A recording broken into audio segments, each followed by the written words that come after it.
Les injections intracaverneuses sont une des méthodes possibles qui permettent la rigidité du pénis et qui rendent possible la reprise des relations sexuelles avec la pénétration après la prostatectomie.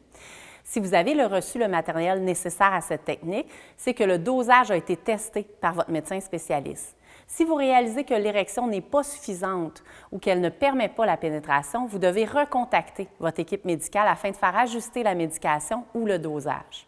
En tout temps, le programme de renforcement du plancher pelvien optimisera le résultat, soit la qualité de l'érection. L'injection ne doit pas provoquer de douleur, mais un inconfort léger à l'insertion de l'aiguille est possible. Vous sentirez une résistance lors de l'insertion de l'aiguille qui est tout à fait normale. Assurez-vous de varier la région à injecter à chaque nouvelle injection pour éviter la formation de plaques rigides, soit à droite, à gauche, un peu plus haut, un peu plus bas. Il pourrait y avoir une zone légèrement bleutée si vous avez injecté le produit trop près de la veine dorsale du pénis ou une absence d'érection si l'injection a été faite dans l'urètre. Voici la procédure en détail, étape par étape, pour assurer l'injection. Premièrement, assurez-vous d'avoir les mains propres et de faire l'injection dans un milieu calme. Décapsulez l'aiguille et évitez qu'elle soit en contact avec une autre chose, sinon jetez-la et prenez-en une autre. Évacuez tout l'air dans la seringue en poussant l'embout au complet. Essuyez le bout en caoutchouc du flacon de médicament avec un tampon d'alcool avant de retirer le médicament et répétez cette précaution à chaque injection. Prenez la seringue comme un crayon entre le pouce et l'index en appuyant également votre majeur afin de l'insérer dans le flacon sans qu'elle ne courbe. Votre prise doit être près de l'aiguille. Pivotez le flacon à l'envers et assurez-vous que l'aiguille est dans la solution. Tirez sur le piston de la seringue et injectez le médicament dans le flacon afin de vous assurer qu'il n'y a pas d'air dans la seringue.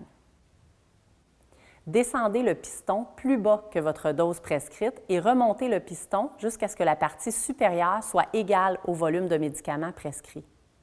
Une fois la seringue remplie, déposez-la sur une surface propre pour vous préparer à l'injection. Prenez le pénis et tirez sur le prépuce si vous n'êtes pas circoncis. Nettoyez la peau qui sera injectée avec un tampon d'alcool. Injectez le pénis à gauche ou à droite en variant d'une fois à l'autre. L'injection se fera entre la veine dorsale du pénis et le côté. L'aiguille fera un angle de 90 degrés avec la peau. Prenez la seringue comme si vous preniez un crayon sans mettre votre pouce sur le piston, car le médicament risque de couler avant l'injection. Insérez doucement l'aiguille en gardant un angle de 90 degrés avec la peau et une fois l'aiguille insérée, mettez votre pouce sur l'extrémité du piston afin d'injecter doucement tout le médicament. Ne tournez pas l'aiguille afin d'éviter les bleus. Retirez l'aiguille sans la tourner une fois le médicament injecté. Assurez-vous d'avoir un contenant à déchets biomédicaux afin de disposer des aiguilles de façon sécuritaire. Appliquez une pression avec votre pouce durant environ 3 minutes pour éviter la douleur et le saignement. Prolongez de quelques minutes si vous êtes sous anticoagulant, par exemple le Coumadin. L'érection devrait débuter dans les 10 minutes suivant l'injection et devenir maximale en 30 minutes.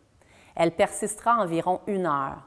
Si l'érection se prolonge plus de 4 heures, consultez immédiatement votre médecin ou rendez-vous à l'urgence afin d'obtenir des soins pour que l'érection cesse et ne cause pas de lésions au niveau du pénis. Si l'injection n'a pas fonctionné, attendez 24 heures avant de tenter à nouveau. Pour toute question concernant les injections intracaverneuses, informez-vous auprès de votre médecin spécialiste.